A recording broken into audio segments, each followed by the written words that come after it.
Hi, this is Jake from Optimist Futures, and in this video, we'll be starting with the basics, and I will show you how to place buy and sell orders on OANDA Web. Now, I'll be showing you the couple different methods on how to do so. So if you'd like to trade through a chart, we'll be showing you that. If you'd like to trade through an order book, that is also an option. So to start off, you may notice on the left-hand side here that you do have a preset list of favorites with some buy and sell buttons. If you notice with the left click, it will open up an order window and you can begin to configure an order. So depending on which symbol you click from in the list, that'll obviously bring up that associated order ticket. If you want, you can click on either side, the buy or sell side. And as you can see, it'll configure up in the top here, whether you're starting with a buy or sell. At the end of the day, it doesn't matter too much because at any time you can reconfigure this, but it just adds a layer of convenience for you. So now, since we are in our order ticket, and this is essentially the same for all the Forex instruments across this platform, we'll just start with a Euro US dollar and go from there. So have you have already seen, we can switch between buy and sell sides. The prices are reflected within these buttons. Now there are 3 different available order types here. They're basic order types, I should say.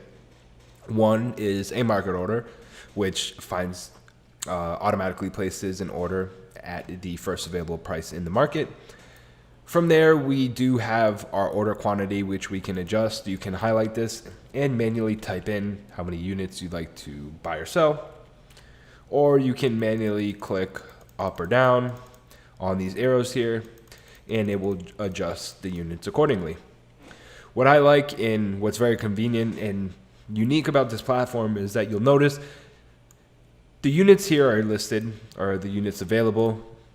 You are manually adjusting your units, and as you adjust, it'll actually show you the trade dollars and pips and US dollars, and it gives you your margin available and your margin used.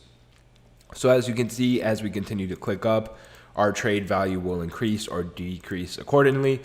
Our margin will be displayed here and how much we're about to use in percentages. So it's really nice and convenient if you are looking for a platform that needs to work on some account management, or you need to monitor some of these statistics at all time, especially when about to place your trades.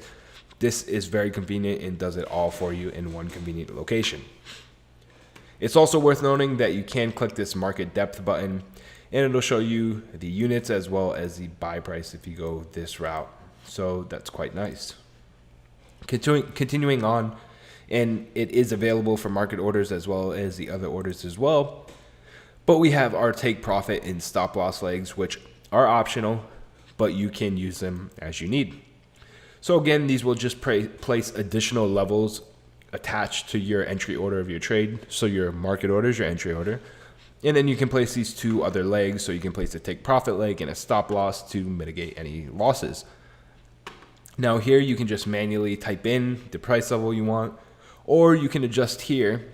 As you can see, you can click between the 2 and you can adjust in pips away from the entry price you want. And as you can see, when you adjust in pips, your take profit leg will automatically enter and it will adjust that way. So that's quite convenient.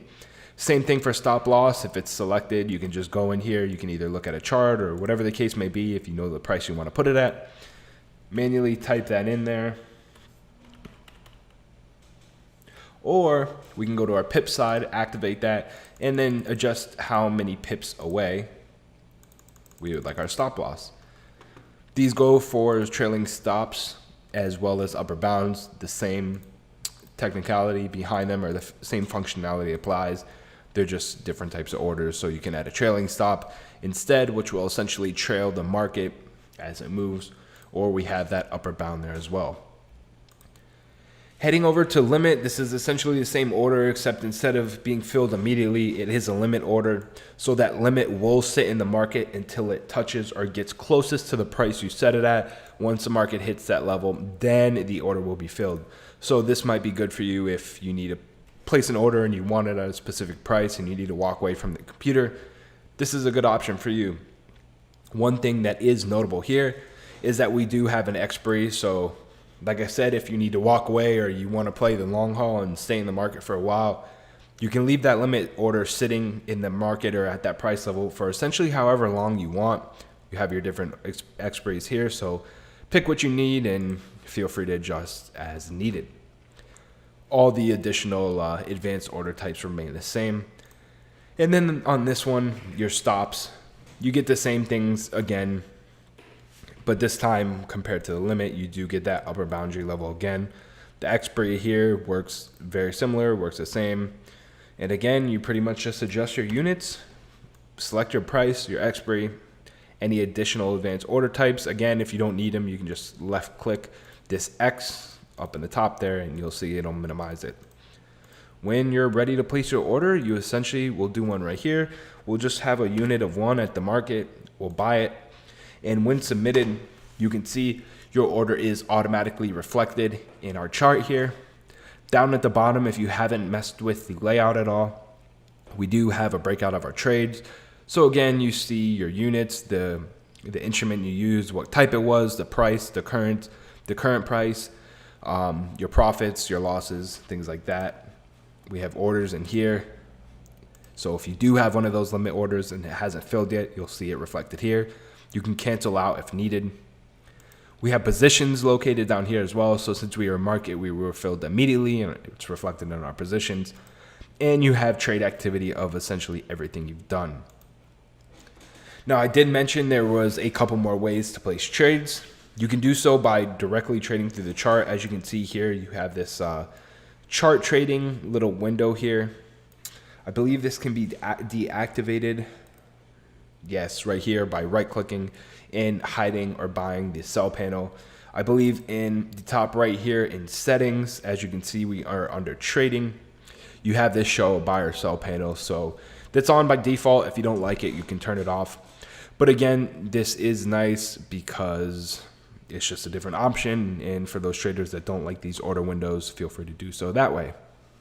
One last thing while we are in here before I continue on, if you do need one similar version of one-click trading, as you may have heard it before, or you need to place trades high frequency and don't need an order confirmation window to readjust anything, simply left-click this don't show order confirmations window. And like I said, it'll completely skip that out. In the second you left-click to place a trade, your trade will instantly execute. So back to this or the trading panel now. Again, you have your buy and sell sides. So you click on that price, you place your order as you typically would. You can adjust your quantity here as well. And if we turn off order confirmations, it should be placed immediately. Or not. But if we go in here, and you'll notice if we go to place our order, that will immediately execute. And as you can see here, it's placed in our trade section down below. So apparently it does not work for the trade panel. It doesn't place trades immediately. But again, feel free to go and it just skips one last step. So that is convenient. Now the final method I will be showing you is trading directly through the chart. I suggest activating crosshairs when doing this method, as this will give you the most precise price level. As you can see on our y-axis, we have the crosshairs activated. That horizontal axis, that will give us our price, and that vertical axis, that will give us the time and date. So again, hover your crosshair over the price level you'd like to place a trade. Let's say I'm down here at 0.69689. I want to place a trade here. You can right click to directly trade through the chart. Head up to trading in the top here. And then as you can see, we get our properties, which again, you've already seen. Going back to that by right clicking now, we can either create our new order, or we have these two immediate orders based off of the price levels. Again, that's why I suggest trading with crosshairs. You simply just click those and your order ticket will automatically come up with everything predefined based off the price level you selected at. That just about wraps it up for this video. If you do have any more questions on placing orders or any of the settings I went over, feel free to comment down in the comment section below, or check out our community forum. You're welcome to post any questions you may have there. If you like this video, give it a thumbs up, subscribe for more content on this platform. And other than that, if you're willing to try a demo or you want to try a demo, we'll have that in the description as well. And we thank you for watching.